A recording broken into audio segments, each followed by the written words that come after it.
be brave if you're brave. I'll be brave, but only if you're brave. And it could be just you and me. We'll be family. Just wait and see. So I will fight if you'll fight. Yeah, I will fight, but only if you'll fight. Oh, we can make it through this like sailors in a tempest. Like sailors in a tempest together. And it could be just you and me. We'll be family. Just wait and see.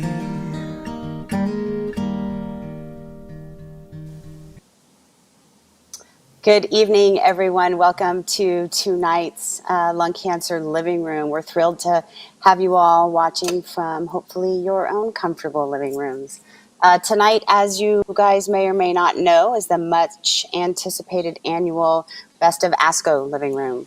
We're going to be talking tonight about some of the exciting things to come out of that meeting, and most importantly about how research isn't stopping and progress is still happening. So welcome, welcome. I'm Danielle Hicks, for those of you who do not know who I am. I oversee patient support services here for GoTo Foundation, and I'm thrilled to be able to bring you this wonderful conversation we're going to have this evening with our very own Ava Moore, PhD, who's the Director of Science and Research at GoTo Foundation, and Dr. Jorge Nieva, who's the Associate Professor of Clinical Medicine at the University of Southern California. So welcome, Dr. Nieva and Amy. It's thrilled, like I said, to have you guys here.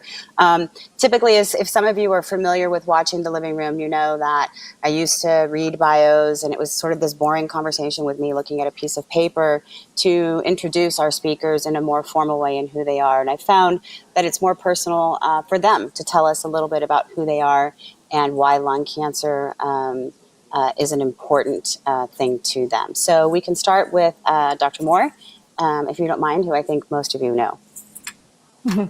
Good evening, everyone. It's good to be with you once again. And I think most of you know me by now, but I've been with GoTo for a little over 2 years at this point, and come from a place of being trained as a virologist and as a cancer scientist, and having over a decade of experience working in the nonprofit sector on large cancer initiatives, and found my way to GoTo when I moved to California a couple of years ago, and have been touched by it personally, friends and relatives, and formed deep, I think, personal connections with many in the community, and just feel compelled that I want to be of service to this community and help inform and guide and educate and empower patients so they can make the best decisions to go through their individual treatment, and that we can deliver the best science we can. Thanks, Amy. Dr. Nieva? Well, I got involved with lung cancer early in my training. It was the 90s, and so much work was being done in breast cancer. And we were developing some new biomarkers. We were developing biomarkers for circulating tumor cells. That was a very hot field at the time. But nobody was looking at lung cancer. And it seemed like this was a disease that really needed attention. It needed improvements. And it's been just such a delight for me to see the vast improvements in lung cancer care that's happened over the last 15 years of my career, seeing lung cancer go from a disease when I was in school that had no second-line therapy, but now is a disease where we have, a half dozen drugs available for specific subtypes of lung cancer, and just explosive growth of new therapies occurring year by year. Yeah, I think I too, and those who have been watching this lung cancer living room for a while, and especially the best of ASCO, have heard me say before that 10 or 11 years ago when I went to my first ASCO meeting, you were hard pressed to find anyone with anything in their pipeline for lung cancer. And now you're hard pressed to find anyone who doesn't have something for lung cancer in their pipeline, which is very exciting for us and for our community. We're going to, just to kind of set the framework for you all watching tonight, we're going to talk about some of the exciting stuff coming out of this meeting. And for those of you who may be new, ASCO is an annual meeting. It's the American Society for Clinical Oncology, where research that has been going on is then presented, the data and the findings are presented at this meeting. So this is really a meeting all about discoveries and exciting things happening across all cancers. Obviously, we're going to be focusing on lung cancer. And tonight we're going to put these in sort of some buckets. The first bucket is going to be around some of the things that are happening with early stage lung cancer. And then we're going to talk about targeted therapies, some new targets and what's going on there. Obviously, we're going to talk about immunotherapy, because what would a lung cancer living room be if we weren't talking about targeted therapies and immunotherapies in some form or fashion? And then we're going to talk a little bit about COVID and lung cancer. And between ASCO and then a meeting that Amy's been attending since Monday, I believe, Amy, it started, the AACR meeting, talk a little bit about some of the data that's coming out around there and what we're learning in that space. But first, I want to point to you, Dr. Nieva, and I want to talk about the ADORA trial. So this, for those of you, again, is some exciting things that are happening in this early stage lung cancer patients. So can you talk a little bit about what the ADORA trial is, what was the purpose of the trial, and why this is an important patient population to look at? Well, this was a very exciting study. You know, when patients have advanced lung cancer, stage 4 lung cancer, we get very excited about differentiating the molecular subtypes. We have a different treatment for every molecular subtype. But still, when it comes to earlier stage lung cancer, stage 1 through 3, lung cancer that's treated primarily with surgery, we still have a paradigm that everybody gets treated the same way, and they get treated with chemotherapy. And the ADORA trial is a very interesting trial in that we're now looking at using a targeted therapy in early stage disease and seeing if it made a difference. And boy, what a difference it made. We found that by taking patients who had EGFR mutations with early stage lung cancer and treating them with a targeted agent, osimertinib, and doing that for up to 3 years, we had very few relapses. I mean, the chance that you would relapse was like 17% of the probability that you would relapse if you didn't get the therapy. So that was the great news. And that was really what was very exciting and practice changing about the ADORA trial. But of course, with every advance that happens in lung cancer, we always have this initial burst of excitement and then a little bit of reality that we don't have all the data yet. And what we don't know is whether or not when targeted agents are used in early stage disease, is it preventing relapse or is it just delaying relapse? And if it's preventing relapse, then of course this is one of the greatest clinical trials in lung cancer that's been done. But if it's only delaying relapse, then it just means that we're treating more people earlier than perhaps needed to be treated. And we could just apply the same therapy later if all we're doing is delaying. And we're going to get the answer to that question in a couple of years once we have more mature information on the people that were enrolled in the study. But again, the early numbers really look very, very good. And I think for a lot of people, practice changing. Yeah, and I think, can you talk a little bit about how this affects biomarker testing and who is, currently being tested, and if the data shows what we hope it's going to show in this earlier stage population, what that will mean for who's actually getting tested? Yeah, well, that's critical because right now I think many insurance companies, many providers are really only testing late stage patients because we really haven't had anything to offer to do anything different for early stage patients. And I'm a big fan of early testing. I think we need to know early on what people have, if nothing else, so that we can direct them to the right clinical trials, because there are lots of clinical trials like ADAURA, other ones out there in the community, like the Alchemist trial and a few others that are out there, where we're treating early stage patients differently on the basis of molecular profiling. But of course, we can't find out who those people are unless we do good comprehensive molecular profiling in early stage disease. And of course, it's the early stage patients, the ones that have surgery, where we have the biggest amount of tissue to test. And so they're the ones where testing has the highest yield in many ways. Right, and quite often where the testing is not done, right, because the data hasn't shown that there's a reason to yet. I'm not sure if Amy dropped off. I don't see her there. There she is anymore. Amy, I don't know if you have anything to add. I know that at GoTo, this is a space that's near and dear to our hearts, with wanting to really increase screening rates for patients and biomarker testing. Do you have anything you want to add to what Dr. Nieva said?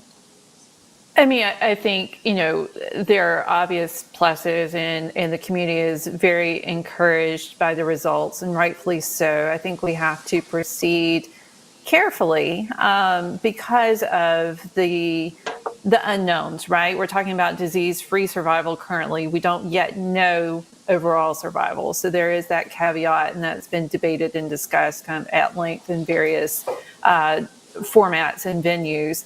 We have to weigh impacts on quality of life. We have to weigh impacts and concerns about financial toxicity, access for those who may not have insurance. We know that, outside the U.S., access to drugs such as osimertinib are still a challenge. So there are all those things that the community has to grapple with. But I think the point is well taken that, comprehensive biomarker testing early at the point of diagnosis is critical for the best outcomes for patients. And that is a core pillar of GoTo's mission and what we want to achieve. And, I think the lung cancer community is kind of coalescing around this, the importance of comprehensive biomarker testing, timely testing. And, that's something that we will continue to push forward on, especially in the context of this study. Thanks, Amy. Dr. Nieva, I have a question just based on some personal experience through talking with patients that will call the foundation looking for support or guidance in some form or fashion. And, we've had patients in the past who were surgical candidates who did have surgery and then did unfortunately recur. To those who might be watching this that are asking the question, well, why didn't they test my tissue when there was a lot of tissue, because now I either have to go back in for another biopsy because that tissue is no longer available. What is your sort of what would you say to that patient? I'd say that typically tissue is held on to for 7 years, and so if you did have surgery and you relapse in the first 7 years after surgery, that tissue is available to the hospital. They may have put it in storage. It may not come very quickly, but it is available and you can do testing on it. And I would encourage you to make sure you exhaust that before you go down to have another biopsy done, another procedure, and all the risks that go along with that. But if it really is gone and, it's a late relapse, it happened more than 7 years ago, or for whatever reason your tissue's not available, let's say you had surgery in another country or something along those lines, then you just have to have a biopsy and you have to have testing again. Now you can do testing with both blood and with tissue. And we know that there's about an 80% concordance with those two. So if it looks like it's going to be difficult to do a second biopsy, you can do it with blood, and that's an option. But up until this point, I think many insurance companies have been very reluctant to test early stage patients because there wasn't an immediate decision point that you would make. Again, we would treat them all with the same treatment after surgery, either chemotherapy or radiation. It's never been biomarker driven before. But because of exactly what you said, I encourage all patients to get biomarker testing early on, when they have that first tissue, so we have that information available. So if there's someone out there who's, about to have surgery or just had surgery recently, getting that testing accomplished so that you have a report and you have it in your hands so you know what to do if you have a recurrence, I think just provides a lot of mental health benefits. Nobody wants to and then be told, oh, well, we'll do a biopsy and then we'll send off the testing and maybe a month from now we'll know what the right thing to do is. Nobody wants to wait a month. If you have your testing already done early in the disease and you do relapse, and unfortunately, the majority of the patients are still relapsing after surgery, depending on the stage. Not so much with stage 1s, but with stage 3s after surgery. Then, if you already know what your molecular profile is, then when you do have a relapse detected, you instantly know what to do. Yeah, I think that's great. I think, we know that obviously the academic centers for sure are keeping these tissues. Some of the larger cancer community centers are keeping the tissues. Some of the smaller centers, particularly in the more rural areas, don't have the capacity. So it's definitely worth a conversation with your surgeon prior to surgery if it's something you want to explore the option of. For those of you who may want to have more information about surgery, some of the things that we're talking about that may have been a little bit confusing, we have our lung cancer living room video library where we've got living rooms specific to surgical options, or of course you can call our helpline and we can help you with that. So if nobody has anything to add on the ADORA trial, any more points? Oh, yeah, please. Yeah, I was just going to jump in and just reinforce the point. And I think Jill Feldman did a great kind of personal discussion of this from her vantage point of a family history of lung cancer and her own personal experiences of going on adjuvant TKIs, and the value of shared decision making in this conversation, and that dialogue between provider and patient, and kind of understanding what patients' needs and concerns and goals are is an important part of this overall discussion. And we already have heard anecdotes of some patients whose doctors have put them on the ADORA study in light of the results presented at ASCO. So, I don't want to, forget the importance of the patient and their voice in this discussion. Thanks, Amy. I couldn't agree more. You're preaching to the choir that conversation in the patient's voice and asking them what their wants and needs and goals of treatment are such a huge part, and really letting them weigh out all their options to your point. So thank you. In addition to ADORA, several presentations focused on advances in targeted therapy, describing some new and some additional options for many different biomarker positive lung cancers. So I want to discuss some of the data next, specifically in HER2, MET, and RET. But Dr. Nieva, before we jump into those three subsets, can you talk a little bit about what a biomarker positive lung cancer is, or what it means for those who may be new here? Sure. Well, back when I was in my training, there was two types of lung cancer. There was small cell and non-small cell, and that's all you really needed to know. and the treatment programs were the same for both. But now, in the molecular genetic era of medicine that we're in, we have the ability to test the cancer for various genomic alterations. And those genomic alterations are actually quite common in lung cancer. They're particularly common in people who have light smoking histories. They're particularly common in women, common in certain ethnic groups such as Asians.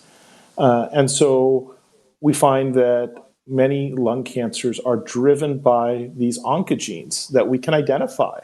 And if you turn those oncogenes off with a drug, you get results that almost always are better than what you would get with chemotherapy. So we can identify the driver oncogene of lung cancer now in over 60% of cases. And having specific drugs that can treat them is really terrific and really highly effective. The oncogene targeted drugs are generally less toxic than chemotherapy, and they work, and so that's great. And so, the first oncogene that was really important was the one that we described in the ADAURA study, the EGFR gene. But of course, now we have targeted therapies available for 8 or 9 different oncogenes. And some of the other papers that came out of ASCO really gave us insights into some new drugs that are targeting specific oncogenes that aren't very common. Oncogenes like ERBB2 that affects around 4% of lung cancer patients, or MET, which is somewhat similar, and RET, which is another couple of percentage of patients. But when you add up all these little small percentages, eventually you find that lots of people benefit from oncogene-driven therapy. Thank you, Dr. Nieva. Amy, do you have anything you want to add? No, I mean, I think, again, the pace with which we've seen these new drug approvals throughout the spring of this year is just breathtaking. And I think is a point that the lung cancer community can take great hope and encouragement from. For those of us in the field, it's almost been a challenge to keep up. And that's a good thing, right? Because they're coming so fast and furious. And, as Dr. Nieva said, for those targeted mutations, it's very encouraging that we continue to kind of define new slivers of the pie and have new options available. And that, again, is where, GO2 Foundation has our Lung Match team, a dedicated team of PhD and master's level scientists who can help navigate patients to these new drugs and new trial opportunities, and that's something that I encourage everyone to take advantage of, and it's a great resource to help you wade through all these new options that are out there. Thank you, Amy. I just want to reiterate before we jump into some of the data findings from ASCO in a couple of these different spaces that these targeted mutations or oncogenes, they go by many a name, biomarkers, the only way to find out whether or not you have what at the bottom line could potentially be driving your cancer is through the biomarker testing that we were talking about just a couple of minutes ago that Dr. Nieva pointed out is done either with tissue or even more recently with what they're calling liquid or blood biopsies. So I just wanted to kind of reiterate that point and kind of make the biomarker testing, targeted therapies connection. So with that, let's jump into HER2, which I think most people, if they know anything about cancer, have heard HER2, but they've heard it historically when it came to a breast cancer, right? So what role does HER2 play in lung cancer, and what was some of the data that came out in this space at ASCO? Well, yes, HER2 is very commonly mutated in patients, and by commonly, we're talking about 5,000-10,000 people a year in the United States. So it is a significant number of people that have this abnormality. And it's a little bit of a different molecular problem than breast cancer. In breast cancer, it's that the cancer makes too much, whereas in lung cancer, it's usually that the gene is actually broken and mutated in the tumor cells themselves. Now, you can't be born with this abnormality. It has to be acquired inside of the lungs. And at ASCO, they presented data on a new drug, which is called Enhertu. And the generic name is one of these awful long generic names. It's trastuzumab deruxtecan. And this drug works. This is a drug it's a protein that brings chemotherapy to the site of the cancer, and then the chemotherapy then goes right to where the cancer is.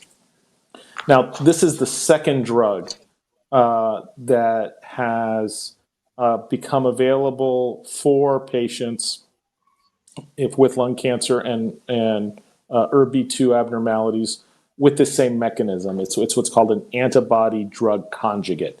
The antibody is an immune protein that targets the cancer, and then the chemotherapy drug kind of floats off. And the great thing about this strategy is that the tumor sees lots of chemotherapy and the rest of the body does not. So relatively mild side effect profiles for this class of drugs. And this drug works. Now, we know from the breast cancer field that even patients whose cancer grew on the other antibody drug conjugate that's out there, which is Kadcyla, patients whose cancer grew on Kadcyla will sometimes see their cancer shrink on Enhertu. So it's great to have multiple options for our patients, and this is yet another option for patients with this rare tumor type. This is great, and it's something that we're definitely seeing trending in the whole drug space, where there's more than one drug per target, if you will. So it's really exciting for HER2. What about MET? What's going on in MET? MET's been around for a while without a lot of things happening to it, and now all of a sudden I feel like I'm hearing about MET and RET all over the place. So talk a little bit about that. Well, MET is another kind of small percentage oncogene, present in maybe 4 or 5% of tumors, depending on which study you're looking at. And we have now an FDA-approved agent, capmatinib, also called Tebrecta, which you can use and you can prescribe today, and it is more effective than some of the other drugs we tried to use.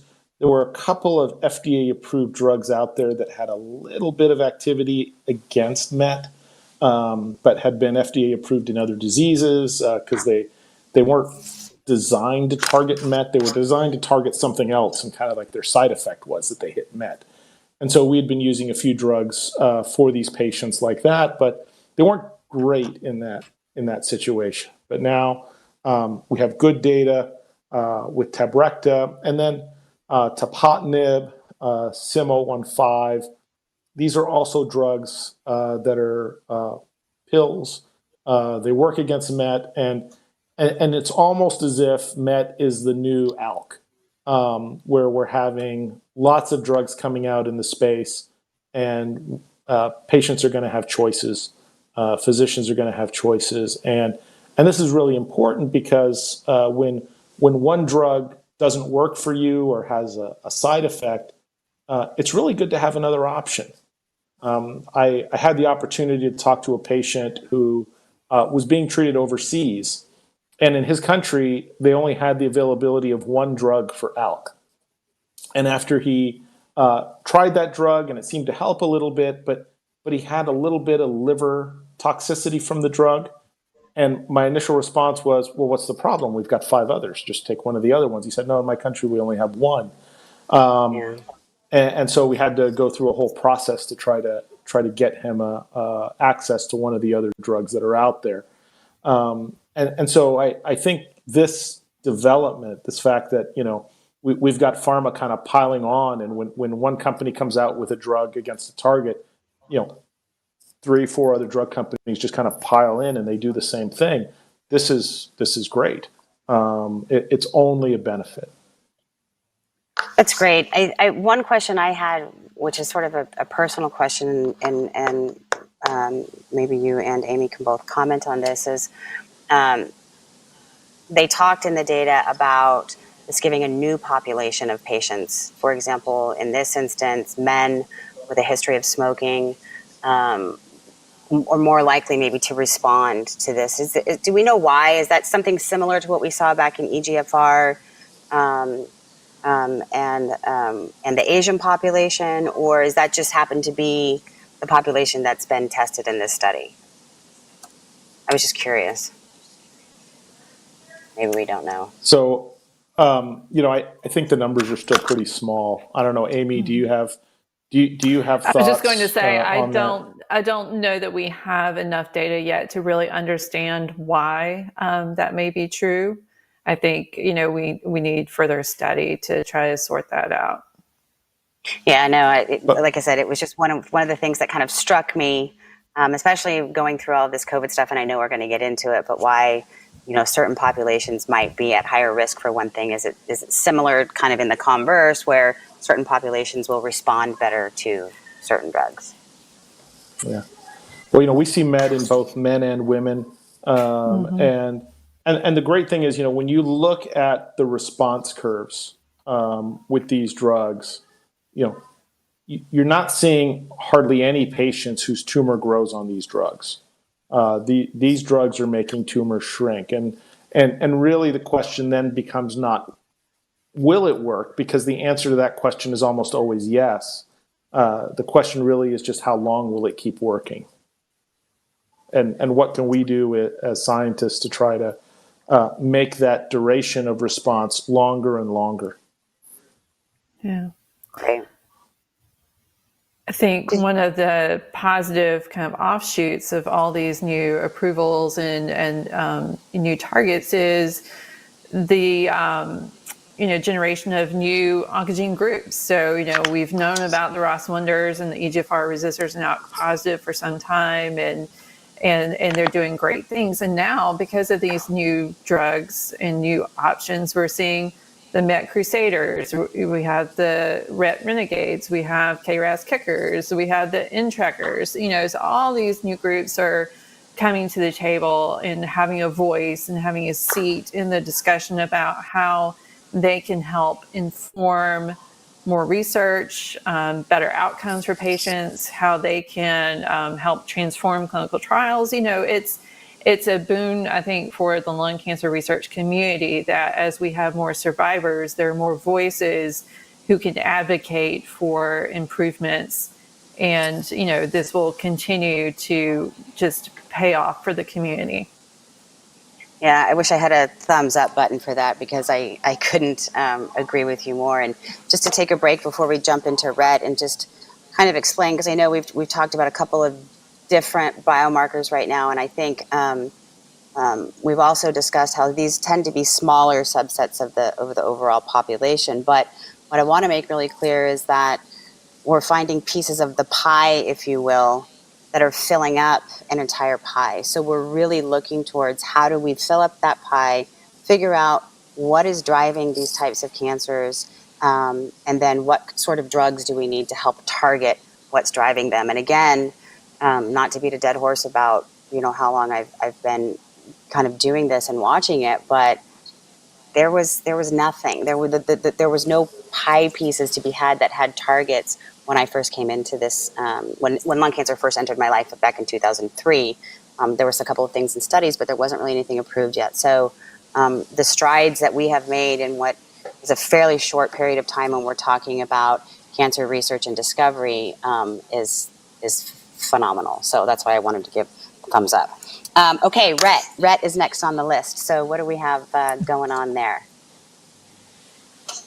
Well, the challenge with KIF1 RET alterations is the drugs we had available, which again were these drugs that weren't really designed to work against RET, but we kind of used them against RET, hoping it would have some effectiveness, led to really short responses. So, the patient's tumors would shrink, but they would only stay shrunk for a short period of time. Now we have two new trials, one called Libretto 001 and the other trial called Arrow, looking at two different drugs, selpercatinib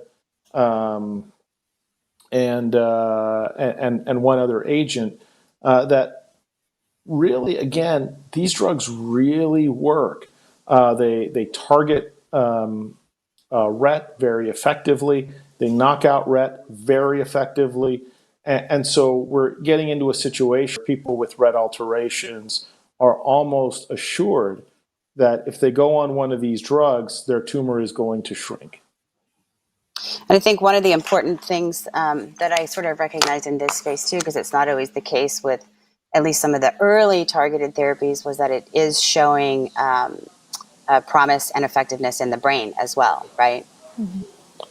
Yes, and that's very important. These drugs do cross the blood-brain barrier, and so it's really wonderful when you can have a patient and say, well, you know what, you don't necessarily need to have brain radiation.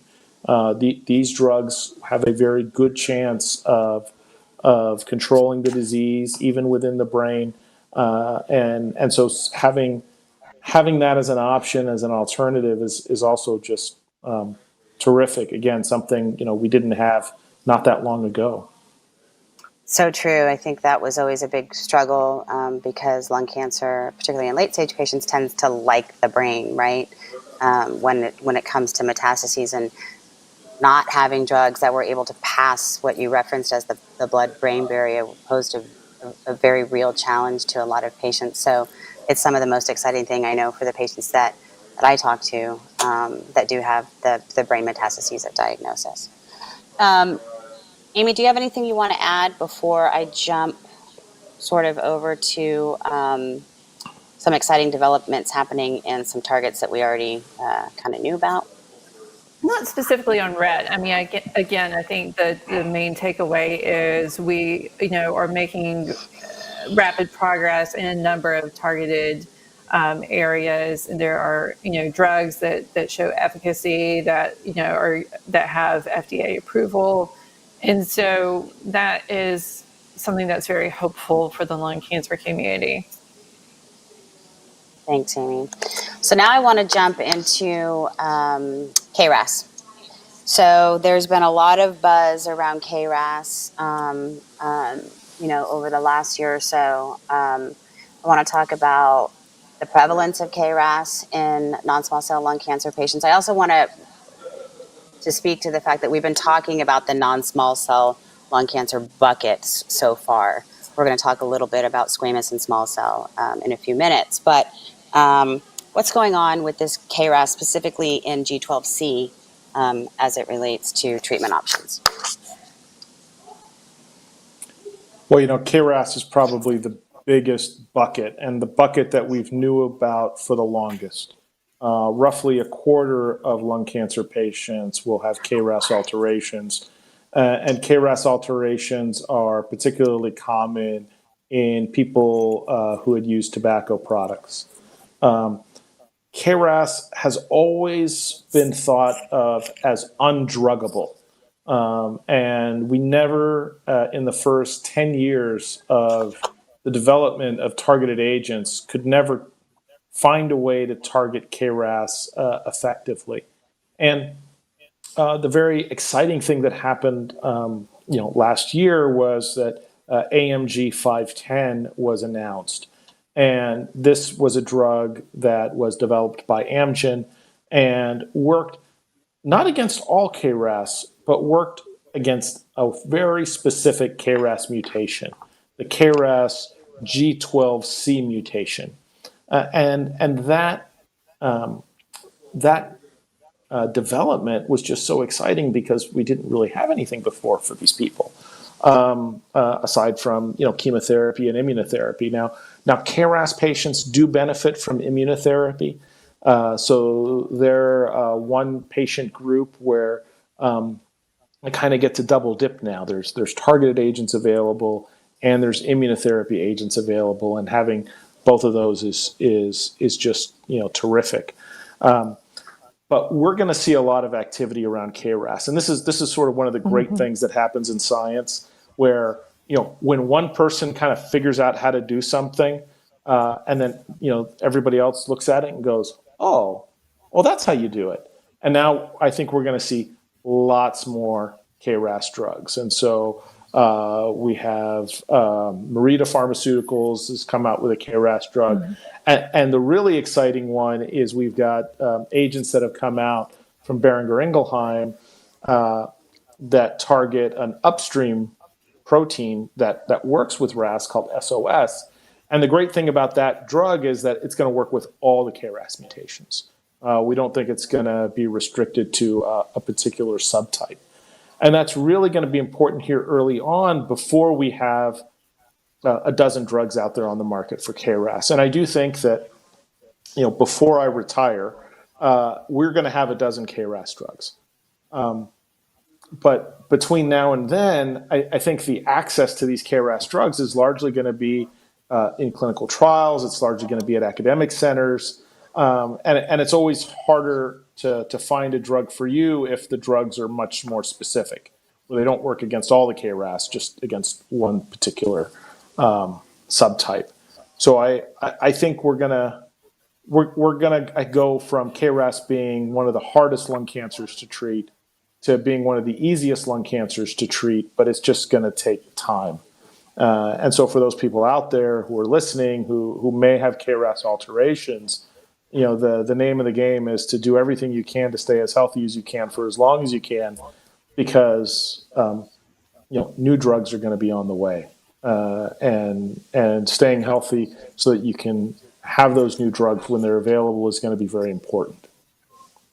I think that's a very valid point and an opportunity for me to point back to the clinical trial space in general, right? And how important it is to participate in clinical trials, because sometimes it is the best option for you. I mean, we're talking about, and everything we're talking about today is really talking about personalized or precision medicine, where you aren't just throwing spaghetti at the wall to see if something sticks. We're actually looking at your cancer. What does your cancer look like? What's currently available now, either in approved therapies or what is potentially in a clinical trial. To your point, Dr. Nieva, and some of these exciting things that are coming up in KRAS.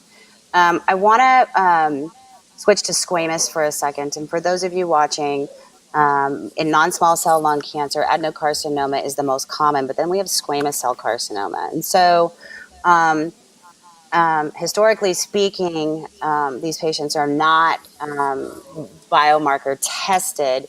But we're starting to see some exciting things happen in this space. And doesn't mean that they don't have some of the, or they can't have some of the biomarkers that you can find in non-small cell lung cancer, which gets a little bit more complicated. So I'll let Dr. Nieva explain it.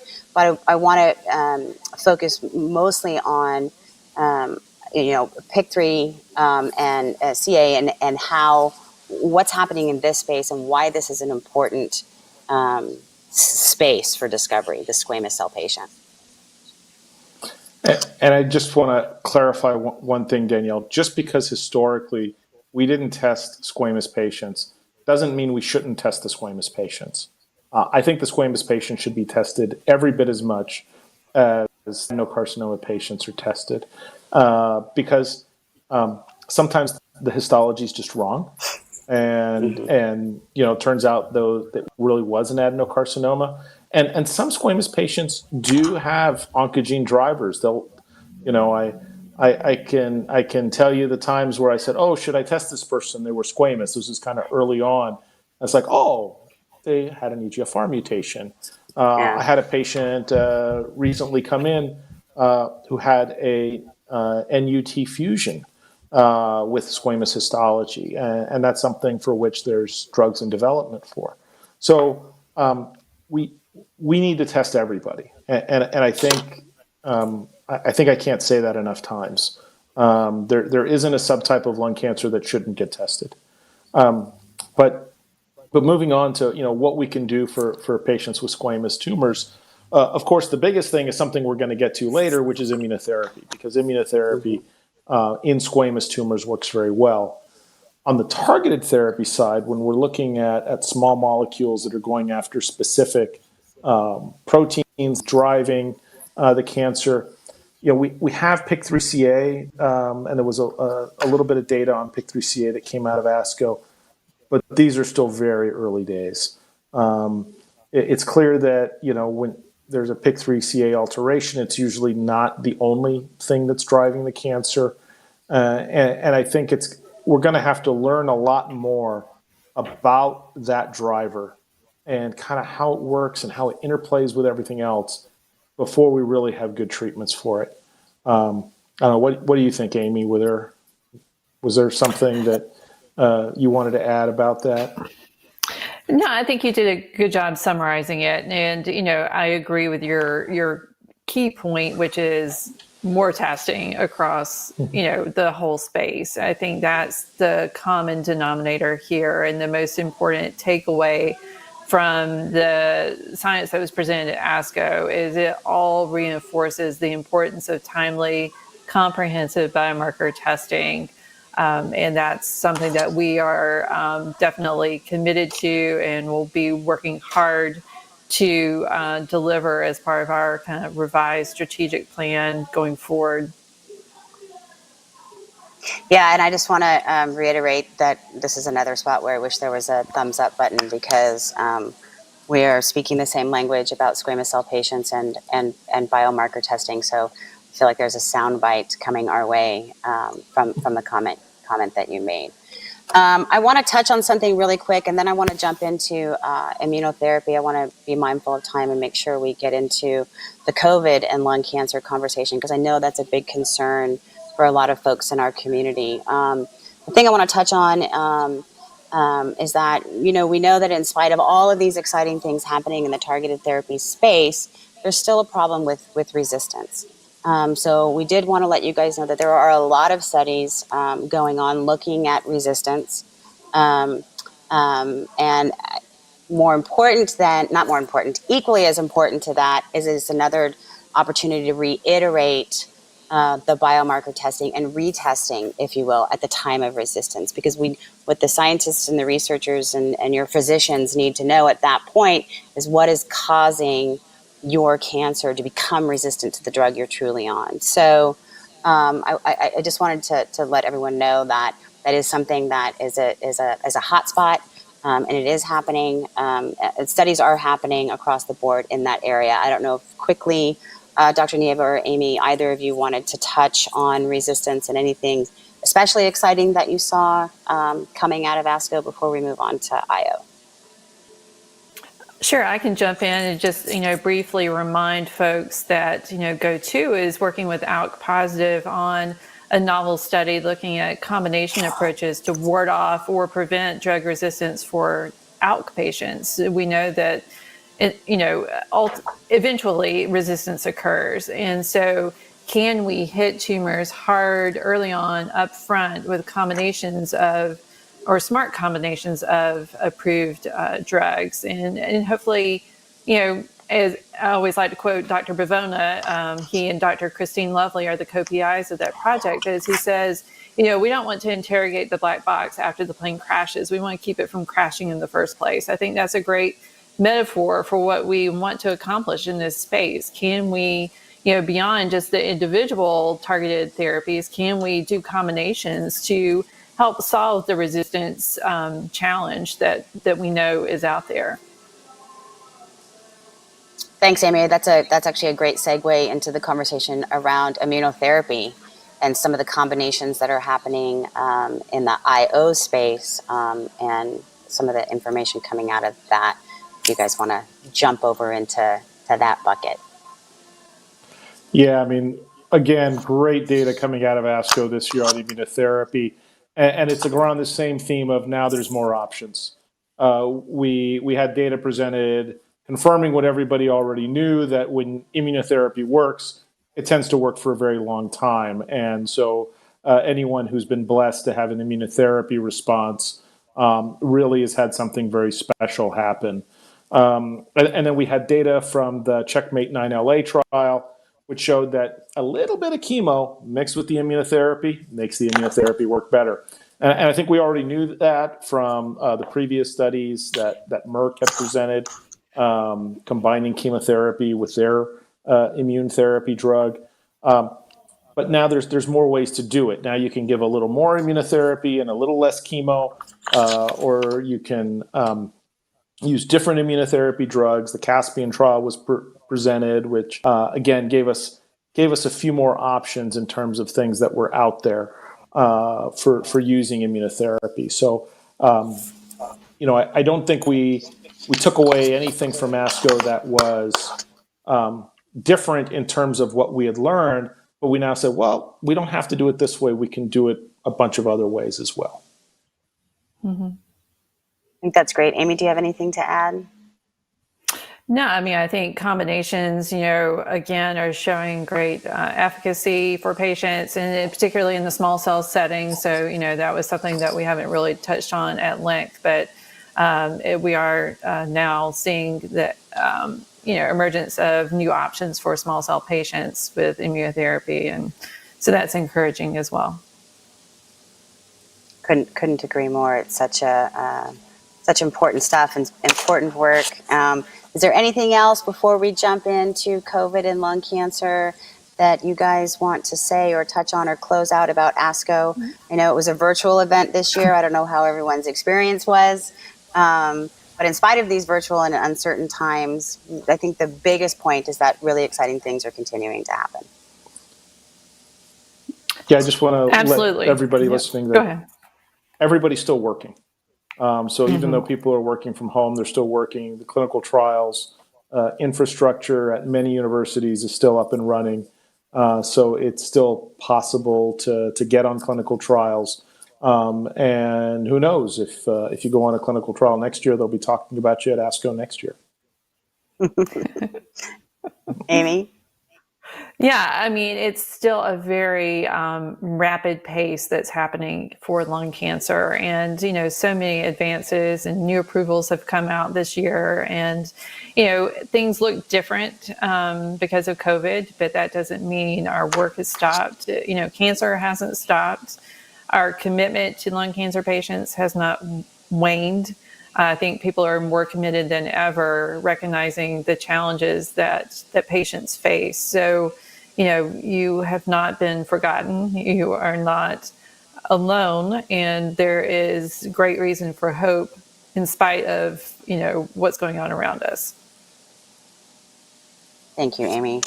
Now I want to jump into and let you sort of take away the conversation, Amy, around COVID-19 and lung cancer, and recognizing that this is a sensitive topic for our community, right? There's a lot of concern around all these things and the whispers or not so whispery things that are coming across the news about comorbidities or, diseases you might have and or be living with that really, if you were to contract COVID-19, could be a really big problem for you, lung cancer clearly being one of them. And I know at ASCO and at AACR, like I said earlier, you've been paying close attention to that. So I'm going to kick it off to you and let you take it from there. Yeah, I mean, this is a space where, I have this weird combination of skills to bring to the table, being trained as a virologist and then as a cancer scientist and winding my way to the lung cancer advocacy community. But, the positives, and we like to think about silver linings, is that, COVID has brought the lung cancer advocacy community closer together.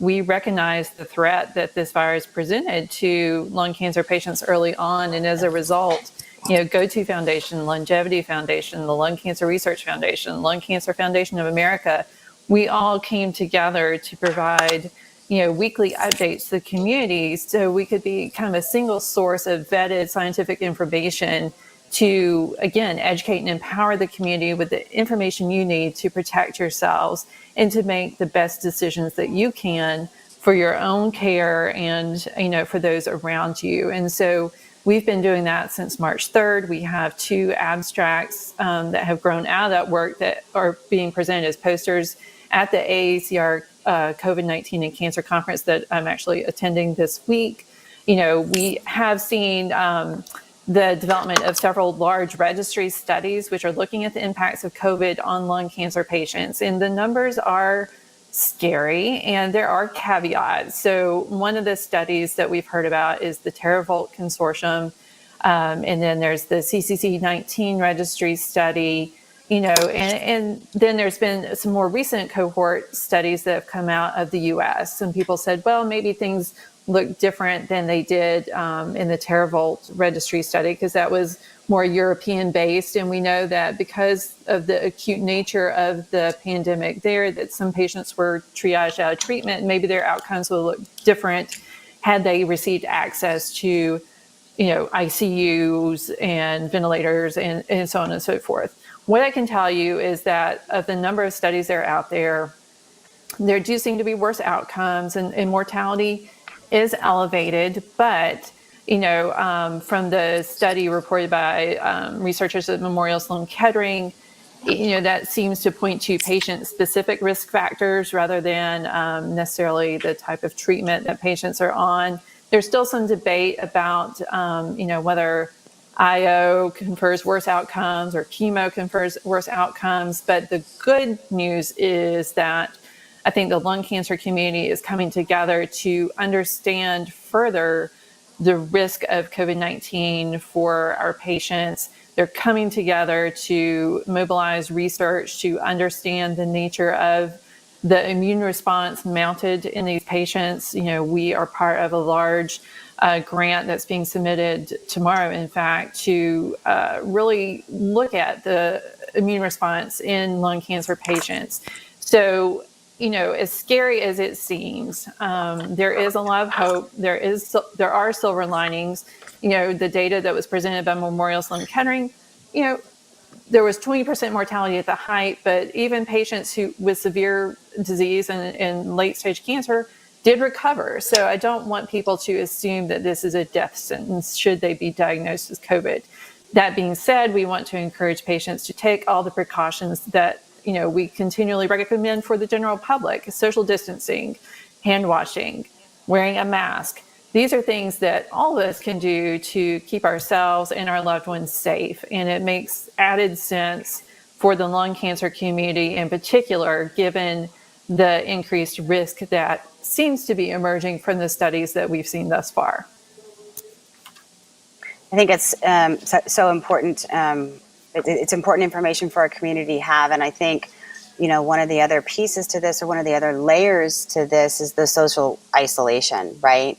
Particularly with our community, who might be more afraid, even with all that proper PPE and, hand sanitizing, they might be more afraid to go out at all, even if it's just to the grocery store. And I think, we at GoTo recognize that we have several different ways that we can kind of help alleviate some of that, whether it's through the meeting like this, through our social media platforms, through Health Unlocked, which is our patient community platform. We have options for you, so please don't hesitate to reach out to us. And all of this information is available through our helpline, which I know we've been flashing up on the screen throughout this program. Does anyone have any closing thoughts? I know we're winding down to the last few minutes here before I go into some housekeeping and thank yous. Yeah, I would be remiss if I didn't point people to the lung cancer registry, where we have done some unique enhancements to track patients longitudinally with their baseline, annual, and quarterly surveys. As many of you know, we want all women with lung cancer to come and participate in our sexual health assessment of women with lung cancer, or SHAL study, that's being led by Dr. Narjus Duma. That's critically important for, quality of life for people who are living with lung cancer. We have lung cancer survivors, and that's a fantastic, testament to the power of research and where we are today compared to when you started all this, Danielle, just a few short years ago. So please go check out the Lung Cancer Registry, and just know that we are here to be a resource for you on all things, and you are not alone, and there is a lot of reason to have hope. Thanks, Amy. Dr. Nieva, any closing thoughts? I just want to thank the GoTo Foundation for the support that they give academics and patients. It's always the place that my patients can rely on to get up-to-date patient materials and other information. Great. So with that, before I go into my final thank you to our amazing panelists, I do want to do some housekeeping. I want to talk about our next living room. Our next living room is on October 18th at 5:30 PST, 8:30 Eastern Standard Time. We're going to be doing a little bit deeper dive into some of the things we were talking about today, and that's the importance of knowing your cancer, that personalized or precision medicine that we were talking about earlier with the biomarkers and the therapies. Our speaker is Dr. Benjamin Levy from Johns Hopkins Sibley Memorial Hospital. So we're excited to have him back to talk about that. So make sure you tune in for that, or at least mark your calendars to go back and watch post live. Our fall events, as most of you know, the world has literally gone virtual. And our events have done the same thing. We aren't just like the research isn't stopping, and we aren't stopping all of the support that we're trying to bring to you. Our events team is not stopping either. And if any of you participated in the Summer Jam, you know they did a really good job. Our fall walk run events, again, will be virtually instead of in person. Houston's on September 12th, San Francisco, September 20th, Philadelphia, October 4th, and Hollywood, Florida, October 24th. We also have a new program called My Perfect Marathon, launching in August. For any people who want to customize their own running experience, our golf tournament, for some of you who may have signed up for that, was unfortunately canceled for 2020. Stay tuned and fingers crossed for 2021. And our annual gala, which although will not be in person, is still going to take place November 14th as a very exciting virtual event. So stay tuned for information on that. Our next joint statement, which Amy touched on a little bit on COVID and lung cancer, will be July 27th. So make sure you go to our website, gotofoundation.org, and check that out. And if you've missed a few weeks, because we're doing it every other week now, go back and see some of the exciting things that, like I said, Amy already touched on. The collaborative effort that's gone into that has been incredible, and some really great information has come out of that.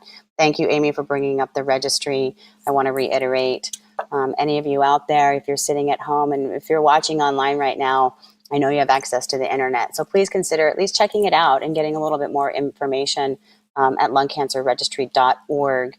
There's information on the homepage about what it means to participate and how you'll be helping the greater and larger cause.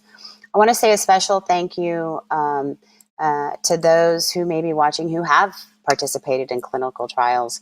It is because of patients like you that these discoveries are happening. I know for a lot of people, clinical trials sound like a scary space, but I can assure you they aren't your grandfather or even great-grandfather's clinical trials. So thank you from the bottom of all of our hearts in the lung cancer community for participating in that. A very huge special thank you to Dr. Nieva for taking time out of his day this evening to go over all of these exciting things that have come out of ASCO, and Amy Moore as well. This is not Amy's first rodeo when it comes to the lung cancer living room. I feel like I'm poking at her and pulling at her all the time for her level of expertise, particularly when it comes to COVID and lung cancer. So thank you to both of you. Thank you to all of you watching live or post-live. A huge thank you to Peninsula Television for making this as seamless as possible every month for us. We really appreciate your efforts. And then, of course, I'd be remiss in not thanking all of our wonderful supporters. Without their support, we simply would not be able to bring this to you every month. So huge thank you to Amgen, AstraZeneca, Boehringer Ingelheim, Bristol Myers Squibb, Foundation Medicine, Genentech, Jazz Pharmaceuticals, Lilly, Merck, and Takeda. Thank you. And until next month, we're here. Don't forget that 800 number. If there's anything we can do in between these meetings, we are here to support you always. Thanks, everybody. Have a wonderful rest of your Tuesday.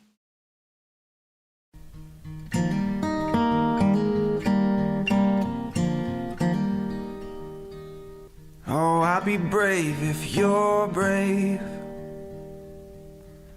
I'll be brave, but only if you're brave. And it could be just you and me. We'll be family.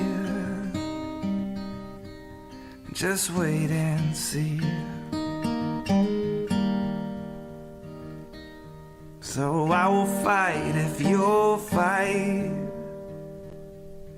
Yeah, I will fight, but only if you'll fight.